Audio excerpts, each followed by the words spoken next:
What's good, y'all, man? Another review, man. I know a lot of y'all really don't like the reviews. You guys get really upset. I know I'm not the most sweet-talking motherfucker out there, but, you know, I think I do a good job at reviews. And for the most part, man, I can't really get to all the songs or all the albums that come out, so it's better for me to do a review just to kind of get my, get my mindset where I was at the time, and if y'all would even care in the first place. But, you know, I listened to the album on the stream, and when I did the first listen a couple weeks back, I listened to Raw Wave on the first listen, and the first thing that enticed me about him was just the fact that he was really soulful. You know, he was one of those spiritual rappers, I like to call them. You know, the struggle rappers, I like to label them as, because they speak about, you know, all the hardships that most of us black folks go through. You know, our, not even black folks, hood. Being from the hood, you guys can all understand the grind and, you know, the determination that is required for you to get out of that mud, to get out of that struggle. So I always call it struggle music, and I feel like Raw Wave is speaking to a specific audience when he makes this kind of music. Now, this album was 14 tracks.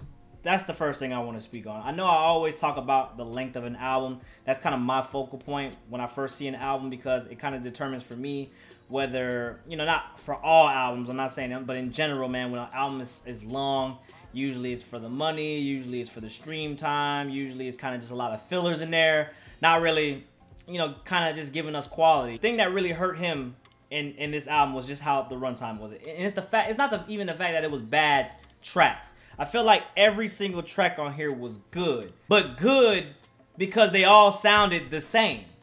Now, I don't know about y'all, man. For me, man, as a listener of music, man, when I hear, you know, probably about 50 to 100 albums a year, you know, I'm definitely looking at different aspects of music. I'm definitely trying to hear different types of beats. I'm trying to hear what's your experimentation like. What can you do? Because, look, we can't change our voice. We can't change our style.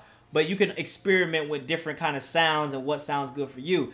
I felt like right here, Raw Wave played it safe. I did not listen to his last project, so I'm not going to be unfair with him with that. I haven't listened to his last project, but I know with this project, from track 1 to 14, all sounded the same. I'm talking about same drums, you know, same flow, same wordplay. Not wordplay, but same message. Basically, we all know he was going to talk about the struggle. Again, struggle music. He's going to speak for, you know, people that were in the ground and, you know, made it out the struggle, made it out the hood.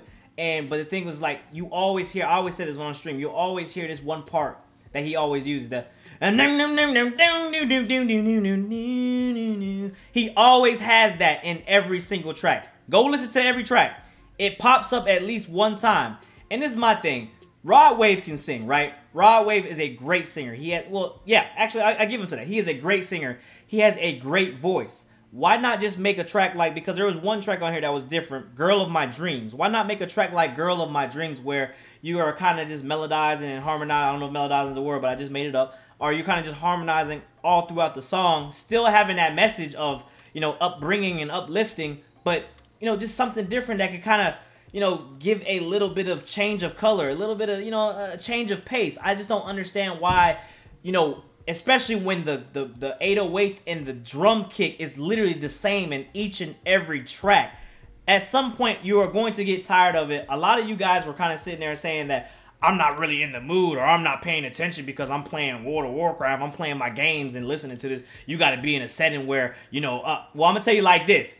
It got even worse when I was in my car listening from start to finish. I did drive at 2 in the morning. As you guys can see, I got a haircut. I did listen to Raw Wave driving. And by the time I got to track 9, track 8, I'm kind of just like, why am I even here? Like, is this going to be another track that I've already heard? Now, I'm not saying that it's a bad album. I'm just saying that he should have cut it down. Keep it to about 8 to 9 tracks at that point. You know, if you're going to make tracks that sound similar, look at Don Toliver. Even Don Toliver, he sounded similar on his track, but he had different production. Don Toliver was one. Cowboy, I said in the stream, Cowboy is a perfect example of someone that had, you know, a similar sound, kind of just having that trap melody, but at the same, but he only kept 10 tracks. He only kept 10, 11 tracks, and he had features. I think that was another thing for me that really was a problem for me, that Raw Wave didn't have features. Now, I'm not trying to shit on this album at all, because it is definitely inspirational and motivational. You know, I took tracks like Ribbons in the Sky, Dark Clouds, Pray for Love, Thief in the Night was the other one. Hold on. Yeah, so Thief in the Night was the other track. So those are like the 3 tracks that kind of really resonated with me. But I think that if Rod Wave wants to evolve as an artist, if he wants to get past that threshold of just not speaking to the struggle folks, I don't mean to be rude about that when I say that, but you know what I mean, man. The struggle music. If he wants to just make anything aside from the struggle music and kind of be in that top tier of artists and kind of move up in the rap chain, then, you know, he has to figure something out. And I don't even think he needs to figure something out just from his voice or just from his raps. I really just think he just needs more production. I think he needs... I think that, you know, for him being a smaller artist, and he doesn't really have the production team around him like some of these bigger artists do.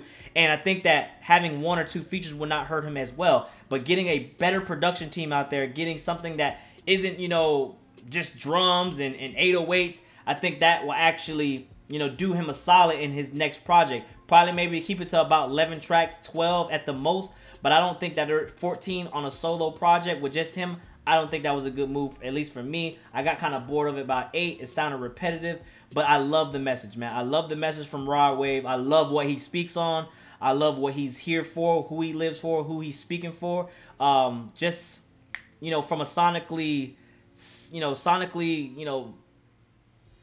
what am I trying to say? From a sonical standpoint, man, it's kind of just... It's like, no. I mean, you know, it gets very redundant and you kind of just like blah by the time you get to, you know, the end of the album. You know, you can't even enjoy track 12, track 11 because it's kind of just like, all right, bro, you are going to say, you said what you said and yeah, now what? You know, so that's just how I feel about it, man. I don't mean no disrespect to the Rod Wave fans. I definitely did put some of these tracks on my playlist. So it's not like this was a bad album where I was kind of just like, I did take about 5, 6 tracks that I put on my playlist. But for the rest of them, I just felt like there were already tracks I already heard, and he could have did something a little bit more creative to kind of just stand out to the masses, at least for me. I know the Rod Wave stands love this, though, man. You Rod Wave fans, you guys were eating this up. You guys loved it. Again, he's from St. Petersburg. I live in Tampa, from Miami, but I live in Tampa now, so he is also a local person as well. So it's kind of crazy, you know, for him to, you know, just come up from that side of St. Pete on the other side of the bridge. That's something to kind of just, you know, for him to be inspirational and speak to all the hood people. So I just want to say that, man. I just want to say, look, it's not no bad blood, man. I'm definitely always on the listen now for Rod Wave because I appreciate his message. I think I've been saying that about 5 minutes. Now. I've been repeating myself. So, get in the comments below, man. Let me know what you think about the album, man. Let me know what your favorite tracks. Let me know if you guys agree that he gets a little repetitive. If he needs a little bit different production, just kind of stand out a little bit. Give me your thoughts, man. Let me know what you think. If I had to give this a rating, man, I'd probably give this a 6.5 out of 10, man. 6.5 out of 10. If it was shorter, definitely would probably give it an 8 out of 10, 7.5. But just for some of these tracks to make my Spotify playlist, man, it's, you know, it speaks for itself. So, get in the comments below, man. Let me know all that good stuff. Don't forget to follow me on social media. Let me know what you want to hear. Rod Wave, first listen, still needs 3K likes for the part 2. Get a new vinyl on the wall for 3 likes as well. Hey, don't forget, follow me on social media. Let me know what you want to hear. And until the next time, man. It's been your boy Dev. We are out. Peace. Oh, yeah, wait, hold on. If you want the full video, all right, I forgot about that. If you want the full video where I listen to it on stream, just head over to Patreon. That's another thing, and you get my playlist as well. I know a lot of you guys are always like, "Where do I listen to the stream?" Just go to Patreon. It's there. If you don't want to listen to that, then I'm sorry. That's just the way I'm kind of doing it now to get to all the stuff. And for the people that get mad at me because they're like, "You need to review all the music." Look, look, you better be glad. Not even gonna say you better be glad. I ain't listen to the music. All right, I try to get as much videos as I can. Can't do a reaction to everything. Some people are getting mad because they're just like, don't even put it out there. Don't put it out then. That's crazy.